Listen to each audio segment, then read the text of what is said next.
जय शिवराय मित्रांनो, स्वागत आहे तुमचं अजून एका नवीन व्हिडिओमध्ये। मित्रांनो, तुम्ही आपला व्हिडिओ पाहता पण चॅनलला सबस्क्राईब करत नाही, तर मित्रांनो चॅनलला सबस्क्राईब नक्की करत जावा। तुमच्या एका सबस्क्राईबने आम्हाला नवीन व्हिडिओ बनवण्यासाठी मोटिवेशन मिळतं।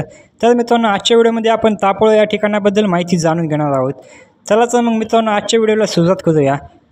आज आम्ही तुम्हाला महाराष्ट्रातील मिनी काश्मीरची माहिती सांगणार आहे। मिनी काश्मीर म्हणून ओळखले जाणारे हे ठिकाण महाबळेश्वरपासून 28 किलोमीटर, तर पुण्यापासून 150 किलोमीटर, तर मुंबईपासून 290 किलोमीटर एवढ्या अंतरावरती आहे। तापोळ्याची हिरवळ आणि सौंदर्य हे तुमच्या मनाला एक वेगळाच आनंद देऊन जाईल। या ठिकाणी आपण गेलो तर आपण स्वतः जणू काही निसर्गाच्या सानिध्यात पोचलो असे आपल्याला वाटते। तसेच या जागेवर देखील इथे विशेष म्हणजे इथे असलेले वनक्षेत्र आणि या वनांमध्ये ट्रेकिंगचा आनंद घेणारे पर्यटक आपले मन प्रसन्न करून टाकतात।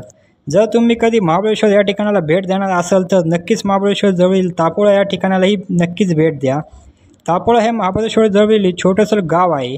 मिनी काश्मीर म्हणून ओळखल्या जाणाऱ्या तापोळा या ठिकाणाच्या जवळ सुसागर तलाव आहे, जे पर्यटकांसाठी आकर्षण केंद्र बनते। तुम्ही येथे ₹1000 कायकिंग आणि मोटार बोटिंगचा आनंद घेऊ शकता।